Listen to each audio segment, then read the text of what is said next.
Ya,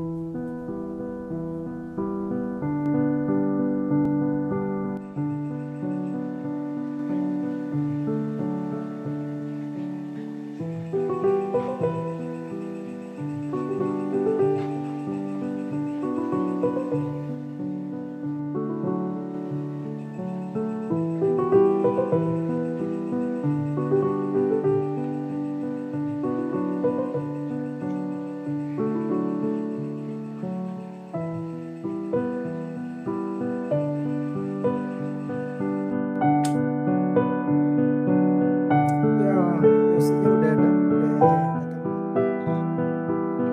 Halo. Ya, halo. Ya, halo. Nah, jelas nih, oke katanya. Oke, Betul nggak? oke. Ya. Eh, Terima kasih udah jadi tamu di buku di Senjakala episode ke-5. Pilihannya buku Taman-Taman di Jawa karya Dennis Lombard.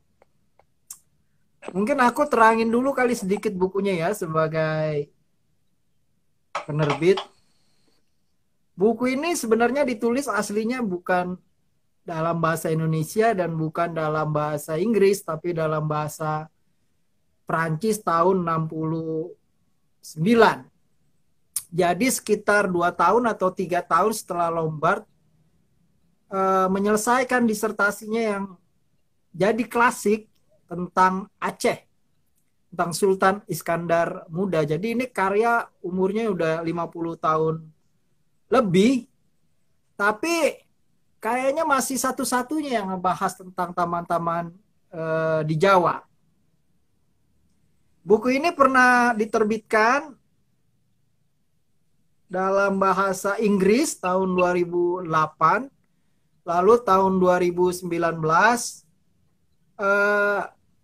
kita terjemahkan bahasa Inggrisnya, lalu kita gabungkan jadi satu buku dua bahasa.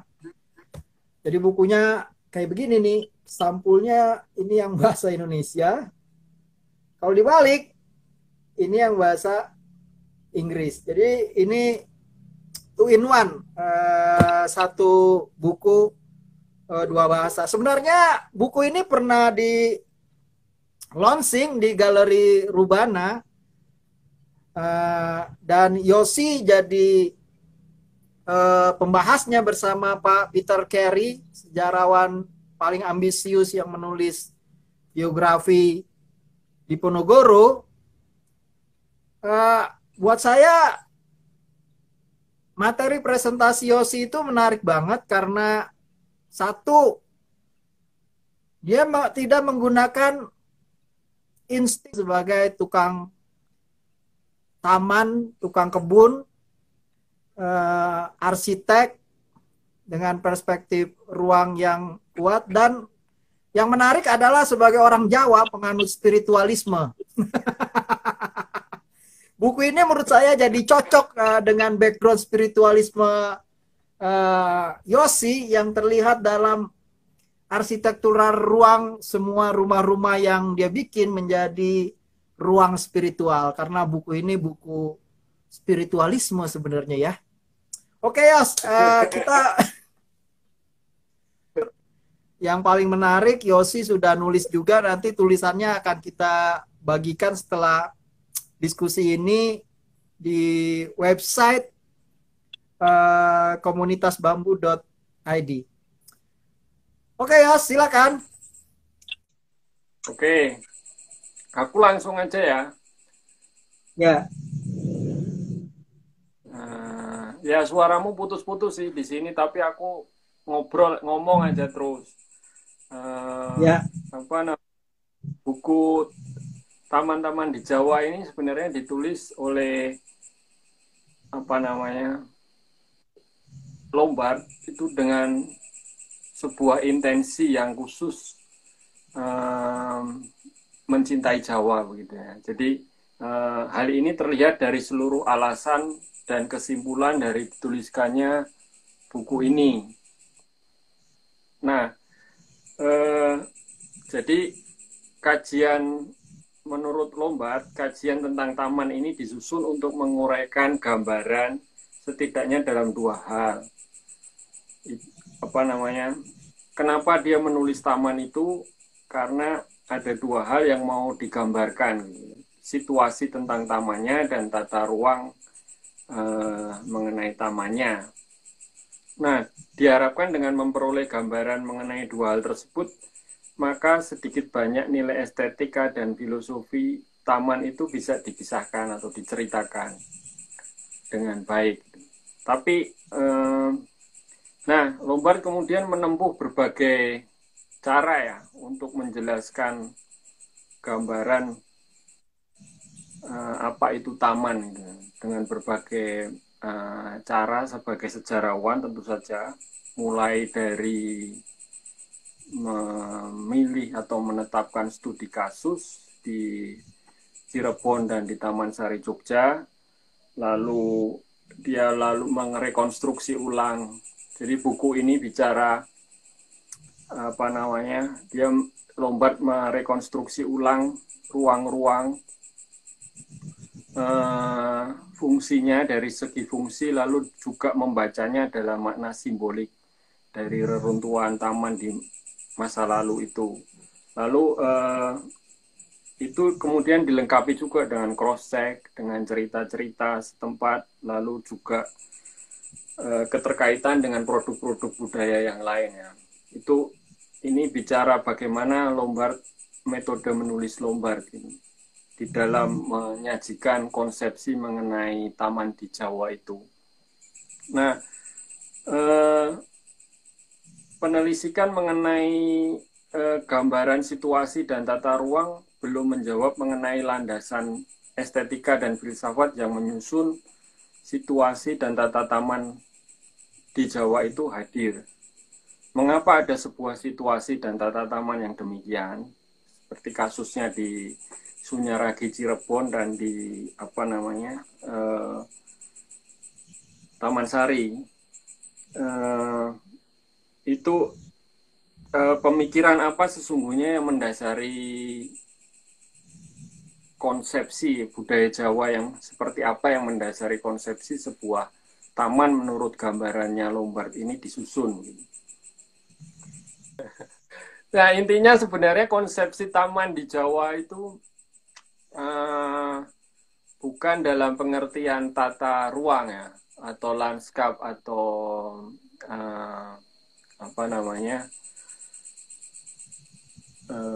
wujud konkret begitu. Tetapi sesungguhnya dia ada sebagai sebuah prosesi di dalam sebuah perjalanan baik orang-orang begitu. Nah, ini tadi aku mau cerita ini soal ibu-ibu dengan wabah itu, bahwa beberapa minggu yang lalu dia membuat taman di halaman rumahnya begitu. Nah, tapi setelah seminggu kemudian wabah menyebar ini, taman itu kemudian yang mahal, dia membuat taman menghabiskan uang 3 juta. Nah, beberapa minggu dia bikin taman, kemudian wabah datang, COVID-19, lalu ancaman makanan dan kesehatan ini sudah mulai dirasakan. Lalu dia dan suaminya mengubah taman itu menjadi pekarangan. Nah, jadi yang tadinya dia poles dengan batu-batu, dengan kolam, kemudian dia ubah lagi menjadi tanaman jahe, kunyit. Pokoknya untuk bertahan dari wabah. Nah, di situ saya ingin menunjukkan bahwa konsepsi taman di dalam masyarakat agraris atau orang Jawa seperti biasanya itu sesungguhnya hadir ketika konsepsi halaman rumah itu juga hadir. Jadi sejak kapan kita mengenal halaman rumah? Karena dalam konteks budaya agraris, masyarakat agraris sesungguhnya halaman rumah itu tidak dikenal. Yang kita kenal adalah pekarangan. Nah, pekarangan ini sebenarnya sebuah transisi ya dari budaya meramu dan berburu ke budaya agraris yang wataknya berkala. Jadi apa namanya, tidak beraturan gitu. Range waktunya itu ada panen, ada tanam, ada musim merawat, ada panen kayak gitu. Nah, untuk menggantikan kebutuhan pokok sehari-hari di dalam budaya berburu dan meramu, maka masyarakat agraris membuat pekarangan ini sebenarnya kopi dari hutan. Jadi dia yang menggantikan situasi yang keotik di tengah hutan. Nah, pekarangan ini kemudian memang berguna untuk survival di dalam konteks budaya agraris yang berkala waktunya karena menunggu panen dan mengolah tanah dan sebagainya. Nah, sehari-harinya sebenarnya pekarangan ini membantu untuk survive. Nah, masalahnya ketika budaya urban sudah masuk, rumah yang tadinya menjadi bagian pekarangan itu kebalik, rumah mendominasi dan menjadi pekarangan itu menjadi bagian dari rumah karena rumah menjadi komoditi gitu ya. Nah, lalu di situ kemudian muncul konsep halaman rumah. Jadi pekarangan hilang, yang dominan adalah rumah, lalu lahan yang tersisa itu yang kita sebut sebagai halaman rumah. Karena lahan tersisa dari rumah itu masih mengingatkan juga terhadap pekarangan, maka ya orang secara natural itu menanami halamannya begitu ya. Nah, disitulah muncul konsep taman. Maksudnya taman dalam pengertian barat itu sebenarnya menjadi bagian dari halaman rumah. Bagaimana kita mengelola. Itu sebenarnya orang-orang biasa memanai taman seperti itu ya. Artinya bagaimana mengolah tanah yang tersisa dari halaman itu menjadi sesuatu yang enak dipandang dan itu berjarak dengan rumah. Nah,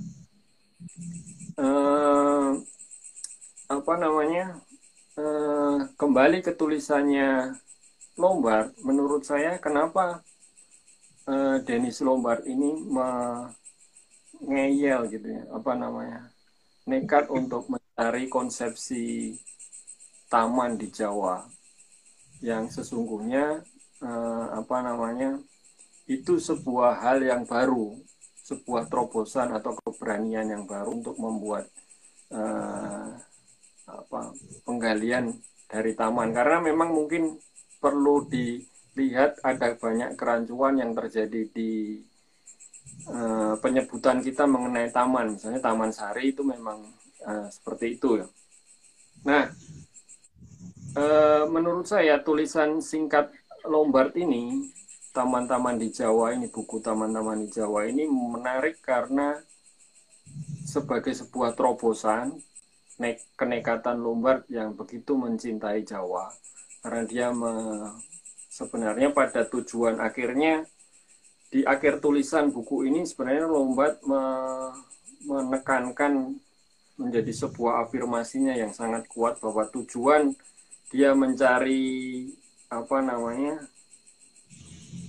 konsepsi Taman Jawa ini sesungguhnya bukan sesuatu yang mutlak asing. Jadi artinya dia menempatkan konsepsi penataan ruang atau taman di Jawa ini punya sejarah landasan akar yang panjang di dalam konteks perkembangan masyarakat Jawa. Meskipun Jawa dipengaruhi oleh kebudayaan Islam dan Barat di abad ke-18. Nah, jadi yang sebenarnya tujuan Lombard yang paling akhir sebenarnya mau menunjukkan bahwa taman-taman abad ke-18 di Jawa itu bukanlah sesuatu yang mutlak asing. Itu Jawa banget gitu tuh. Itu sebenarnya apa namanya, peranan di Lombard ini untuk membawa bahwa Jawa itu punya konsep mengenai tamannya sendiri. Nah, eh, makanya dia meskipun singkat, tulisan singkat, menurut saya ini padat sekali dengan metode ya. Metode cara merekonstruksi sebuah konsep mengenai taman di Jawa ini. Jadi padat sekali, mulai dari apa namanya, melacak situsnya langsung, lalu merekonstruksi keruangannya, lalu membandingkan dengan produk budaya lain, lalu membandingkan dengan situs-situs alami atau natural yang dia sebut, misalnya gunung apa namanya, Candi Suko dan sebagainya. Nah ini dan mencari itu di dalam cerita-cerita wayang, lalu wayang kulit, wayang wong, dan jadi kompleks sekali sebagai sebuah metode merekonstruksi konsep sebuah taman Jawa itu. Tulisan Lombard ini menarik sekali karena dia penuh dengan metodologi. Nah, menarik sekali di situ. Jadi menurutku ketika kita ngomong taman tuh pikirannya sudah mengacu dalam pemahaman konsep taman yang sebagai sebuah lanskap atau tata gitu. Sebuah tata atau estetika yang seperti juga disebut Lombard, inti dari konstruksi mengenai konsep taman itu adalah di estetika dan tata ruangnya. Nah, untuk menggambarkan itu ada satu narasi kan, apa konsepsi itu juga ada jangkriknya masuk. Katanya keren jangkriknya.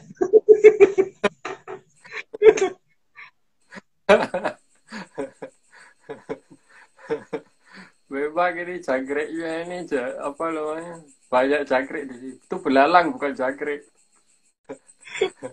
Tapi di sini memang ada suara jangkrik beneran.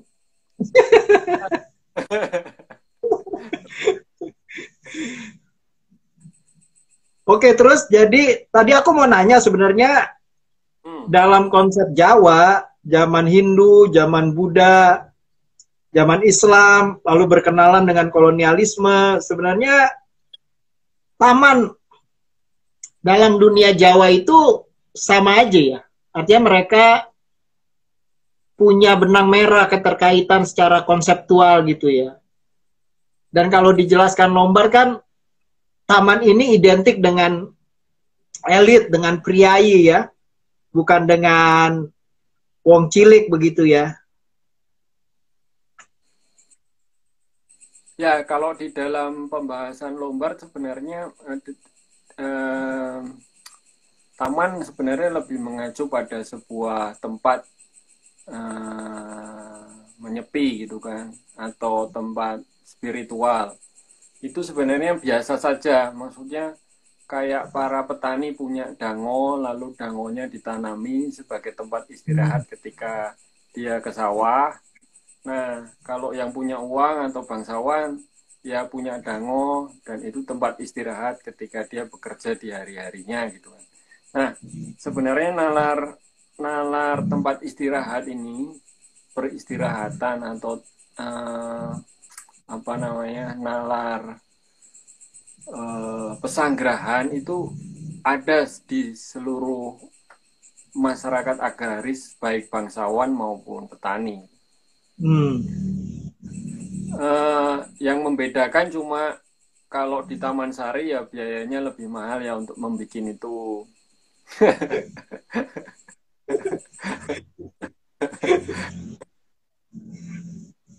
Mungkin pakai bambu, ini pakai beton atau nah. Tetapi yang menarik sebenarnya iya, nalarnya tinggu wisata. Ya menarik sebenarnya apa tadi aku mau ngomong. Kalau kita ngomong taman yang lebih lebih eh, apa namanya, dalam situasi atau atmosfer Jawa kuno itu memang ada disebutkan. Kalau saya baca, saya membandingkan bukunya Lombard ini dengan beberapa tulisannya Romo Kuntoro tentang bagaimana situasi Jawa kuno itu digambarkan lewat puisi, lewat kakawin gitu ya. Jadi beberapa kali memang konsepsi taman yang seperti di barat itu muncul di dalam kakawin sastra Jawa kuno. Nah, tapi gambarannya menurut saya yang disebut oleh Romo Kuntoro ini banyak sekali ya, dicontohkan bahkan si Lombard pun juga menelisik dalam bukunya ini melalui kakawin, beberapa kakawin yang dia baca, misalnya kakawin Sudamala, kakawin apa gitu tuh aku lupa, tapi di situ sebenarnya gambaran taman sebagai sebuah penataan ruang itu ada. Nah, tapi masalahnya di dalam konsepsi kakawin itu yang disebut taman atau dibahasakan dalam Patani sebagai satu Patani. Patani itu sebuah tempat yang indah gitu untuk orang menyepi dan menulis puisi atau menciptakan kalimat gitu. Bermain bahasa. Nah, di situ jadi gambaran taman itu hadir sebenarnya di dalam sastra Jawa kuno. Cuma memang yang menarik gambarannya sebenarnya gambaran yang imajinatif alias tidak real gitu. Karena yang digambarkan pasti sesuatu yang justru tidak ada di dunia ini. Penggambarannya kadang lebihan begitu. Nah, misalnya kayak sinar lampunya, cahayanya itu lebih terang dari siang. Karena seluruh bangunan, seluruh arca itu bersepuk emas. Atau tanamannya itu bermandikan intan, berlian, dan sebagainya. Nah, kayak begitu itu menurut saya jadi taman di sini itu artinya imajinasi, bukan tata ruang gitu. Nah, jadi konsepsi taman sebenarnya kalau di dalam nafas sastra Jawa kuno itu lebih mengacu pada hal-hal adi duniawi itu yang kalau Lombard menyebut dengan bahasanya ya.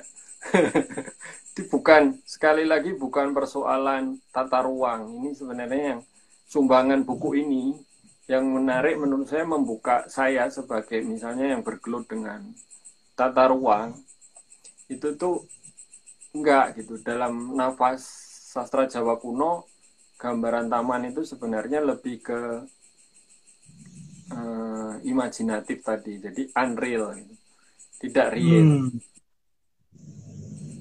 Dia bisa menjadi sebuah tujuan kayak kita membayangkan surga mungkin ya, atau dia juga menjadi inspirasi karena dengan memasuki dunia imajinasi itu sesungguhnya si sastrawan atau peramu ini atau si penulis ini memasuki dunia imajinasi sehingga dia di dalam pengembaraan yang imajinatif itu dia memperoleh bahasa untuk membunyikan realitas. Nah, itu yang menurut saya pengertian taman di dalam nafas sastra Jawa kuno. Dan itu menurut saya temukan ketika memperbandingkan itu dengan bukunya Lombard ini. Jadi ini menarik sekali sih. Ya, menarik juga ya, kenapa dulu tempat pekuburan pahlawan itu disebut sebagai taman. Disebut taman bahagia. Karena mungkin pahlawan itu mendapat sorga kali ya. Walaupun sekarang makam pahlawan seperti komoditas begitu ya. Kadang Hatta ditanya apakah nanti meninggal mau dikubur di taman makam pahlawan, dia bilang saya ingin dimakamkan di pekuburan biasa. Mungkin juga itu protes secara halus kata bahwa Taman Pahlawan itu sudah menjadi komoditas. Dan memang setelah Taman Bahagia berubah menjadi Taman Makam Pahlawan sebutannya, kita menemukan banyak taman yang lain kan. Misalnya Taman Mini Indonesia Indah, Taman Impian Jaya Ancol, itu komoditas komoditas banget ya. Tapi kita bisa lihat peralihannya bahwa yang disebut taman, mau Taman Impian Jaya Ancol, mau Taman Mini, itu dia bayangkan, dia adalah sebuah bayangan, sebuah imajinasi, seperti konsep Jawa itu tetap hidup berarti ya. Ya, tapi masalahnya itu dikonkretkan kan. Artinya Ada bentuknya ya. ya, itu dikonkretkan karena dan justru karena dikonkretkan itu menjadi masalah. Ya.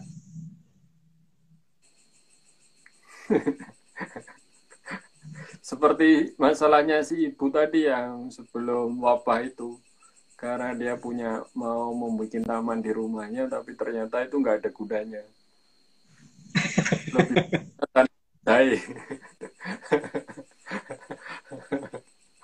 Kan setiap rumah, si pemilik rumah membayangkan rumahnya adalah surganya kan. Jadi dia keluarin uang 3 juta itu untuk menciptakan suasana imajinasi atau bayangan surga mungkin. Ya. Nah itu masalah ketika dia dikonkretkan, ketika taman dalam nafas Jawa kuno ini dikonkretkan dalam konteks hari ini, itu memang apa namanya, justru yang terjadi bukan imajinasi lagi, tapi lebih cenderung ke halusinasi.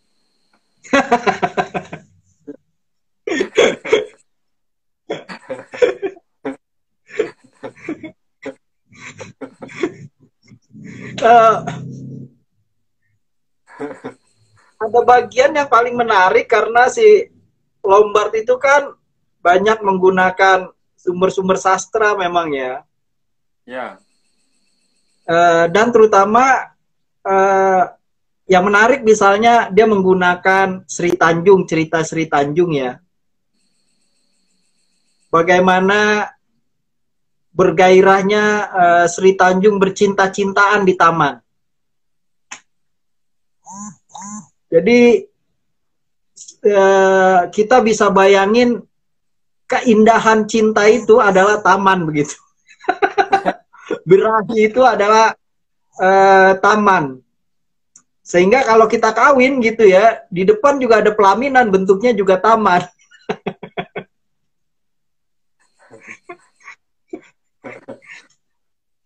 Tapi yang disasar oleh Lombard adalah bagaimana taman itu menjadi ruang spiritual untuk terutama raja-raja atau para pangeran atau para satria itu untuk menyedot energi.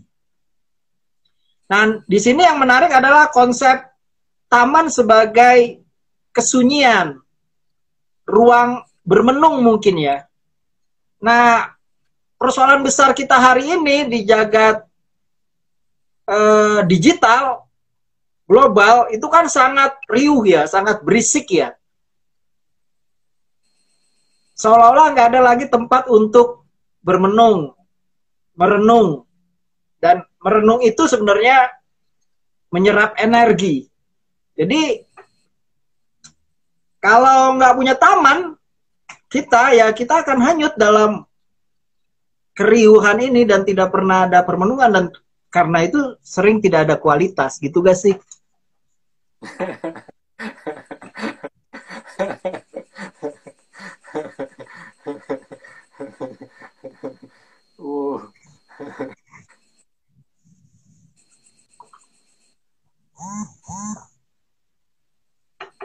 Ya, ya menurutku sih memang seperti itu ya. Jadi kalau Ya itu tadi, karena masalah hari ini pemahaman taman itu menjadi konkret, ada tata ruang. Karena menurutku sih ketika gambaran taman di dalam KKWN itu sangat imajinatif. Taman adalah surga. Dengan demikian sesungguhnya ketubuhan Jawa kuno ataupun sebuah hasrat pengaturan bentang alam, baik berupa taman maupun bangunan, itu dilandasi oleh hasrat meleburkan diri pada alam yang sesungguhnya sudah indah.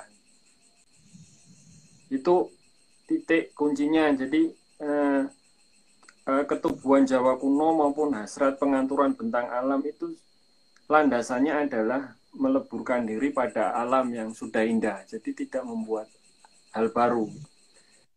Nah, masalahnya kalau sekarang kan membuat hal baru untuk dijual, nah, itu aja. Jadi taman-taman mengalami degradasi dalam konteks itu. Kayaknya gitu. Pertanyaanmu susah.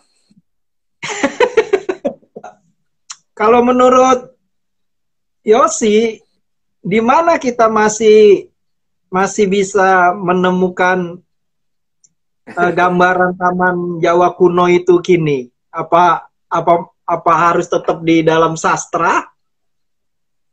Karena taman-taman sudah menjadi konkret dan bahkan menjadi komoditas. Ya itu yang kita cari. Di dalam virus tuh bisa jadi kita menemukan taman. Situasi juga. Meskipun tapi berbeda, maksudnya kalau taman di dalam konteks Jawa kuno, situasi abad 18 misalnya, itu sangat tidak sangat punya sikap gitu. Kalau melihat gambaran Lombard dalam deskripsinya mengenai Taman Sari dan Sunyaragi, itu sebenarnya punya nilai-nilai tertentu yang sebenarnya itu dipegang kuat oleh semua agen yang terlibat di dalam taman tersebut gitu. Nah, kalau sekarang menemukan taman tuh ya itu bahasanya nggak susah juga, maksudnya mungkin mediumnya nggak di dalam KKWN lagi, tetapi kita bisa mencarinya di dalam keriuhan atau di mana.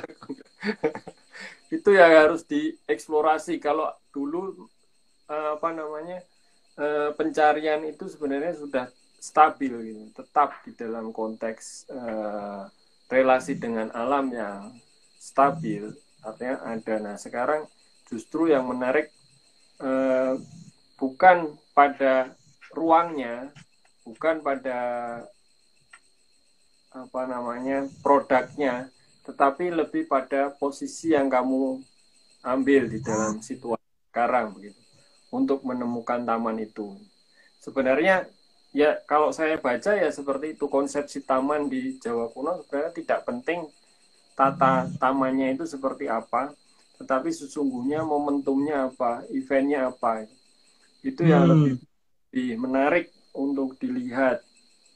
Nah, dalam konteks sekarang menurut saya seperti itu. Jadi tidak mencari ruang, tidak mencari tempat, tidak mencari relasi, tetapi justru kembali kepada positioning yang mau diambil. Itu taman. Pusing kan?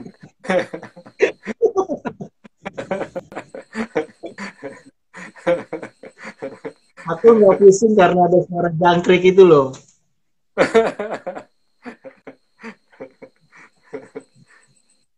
Aku mau bicara tentang konsep air ya.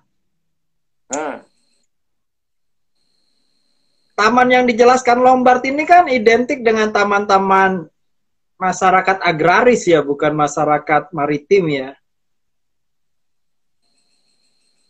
Sementara eh, Yosi punya nggak bayangan, misalnya kalau kita mau melengkapi diskusinya agar seimbang karena kita namanya tanah air, konsep orang maritim tentang taman itu kayak gimana sih? Tapi kan juga ada unsur air kan di taman itu, kayak misal di Taman Sari kalau nggak salah ya, dijelasin. Ya intinya pengaturan air sebenarnya. Hmm. Eh, Baik di Taman Sari maupun di Goa Sunyarangi di Cirebon itu kalau lihat yang ditemukan oleh pelacaan Lombard itu di semuanya adalah pengaturan air. Jadi bukan pengaturan ruang, tapi pengaturan air. Hmm. Bagaimana Goa Sunyarangi itu apa namanya merespon ya, meresponsasi tan bukit karang yang berbatu dan bagaimana aliran air hujan misalnya itu diatur dan dialirkan, bukan diatur sebenarnya tetapi diarahkan eh, dalam apa ya, satu tatanan nilai gitu. Taman Sari juga Hmm. begitu sebenarnya air itu. Jadi kalau ngomongin penataannya, tata ruangnya itu nggak ada sebenarnya. Tapi justru esensi dari bangunan-bangunan pesanggerahan tersebut itu tata air itu yang paling penting. Itu dasarnya. Bukan tata ruang tapi tata air. Ya betul. Jadi bukan tata ruang.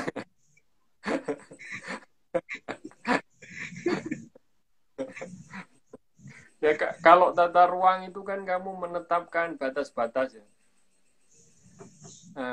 Menetapkan batas-batas. Tapi kalau tata air ini justru kamu meniadakan batas-batas untuk memberi. Nah itu beda sekali sebenarnya. Hmm. Kalau pengaruh Islam gimana sih Yos di taman-taman itu terkait air, penyucian atau apa gitu, atau itu jadi satu bagian juga dengan pengaruh Hindu dalam konsep petirtaan gitu ya? Ya itu makanya di Lombard kan menurut saya justru menunjukkan itu nggak ada pengaruh Islam dan Barat. Maksudnya itu Jawa ya justru di kalau kita baca benar ini yang taman-taman di Jawa itu justru intensi kuatnya si Lombard itu mau menunjukkan ini loh konsepsi konsepsi pesanggerahan atau sebuah tata ruang, sebuah tata taman Jawa gitu tuh. Bukan eh, apa namanya? Mungkin di Taman Sari memang ada masjid.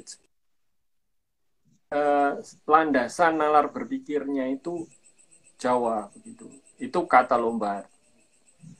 Jadi bukan, aku sih nggak ngerti, mungkin dalam konteks Taman Sari ada masjid bawah tanah juga, Sumur Gumuling, tetapi apa namanya fungsinya, jadi ruang itu menjadi hadir dan dinamakan. Ya tadi kayak ada Sumur Gumuling untuk sholat. Yosi juga di artikelnya itu menyebut soal konsep antara taman dengan hutan. Ada ada relasi gak sih antara taman dengan hutan? Kemudian kalaupun ada relasi itu kayak gimana sih? Ya dalam konteks Jawa kuno, eh, apa namanya, penggambaran Lombard misalnya penelusuran melalui wayang maupun wayang kulit maupun wayang wong, wayang orang itu kan eh, sebenarnya hubungan hutan itu sebagai sebuah Hmm. ranah luar domestiknya. Jadi itu sebenarnya yang disebut hutan atau kalau dalam bahasa pewayangan kan disebut gung liwang liwung ya.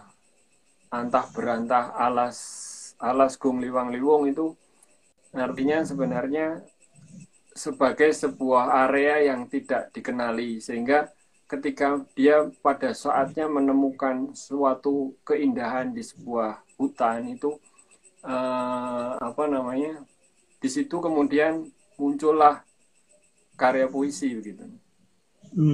Nah, maksudku ini kaitannya dengan masa transisi yang kamu sebut tadi, itu suasananya. Jadi kalau di dalam konteks hari ini misalnya, atau masyarakat agraris, memang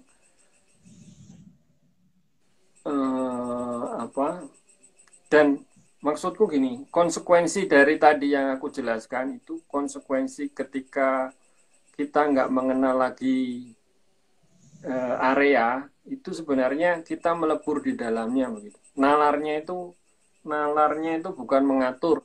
Nah, kunci sebenarnya pemahaman taman di sini apa namanya, sesungguhnya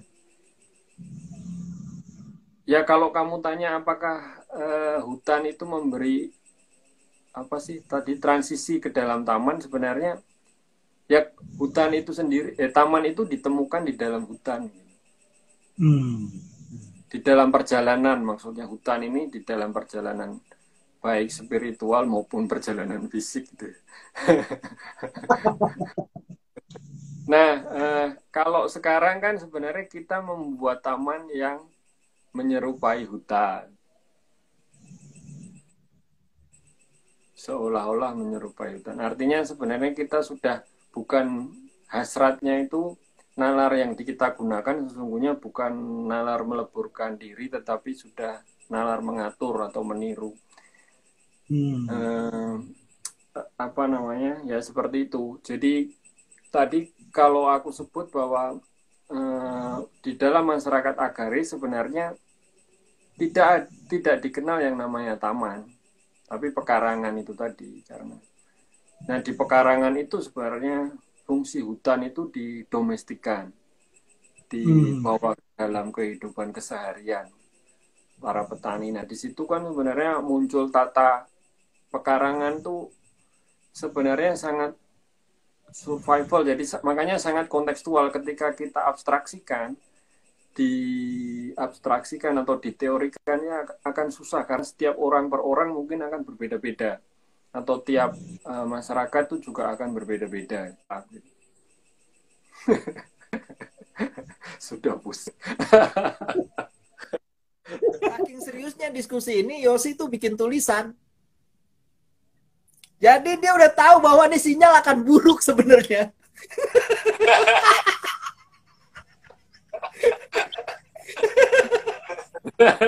Daripada nanti dimaki-maki orang sejagat, lebih baik gue siapin tulisan.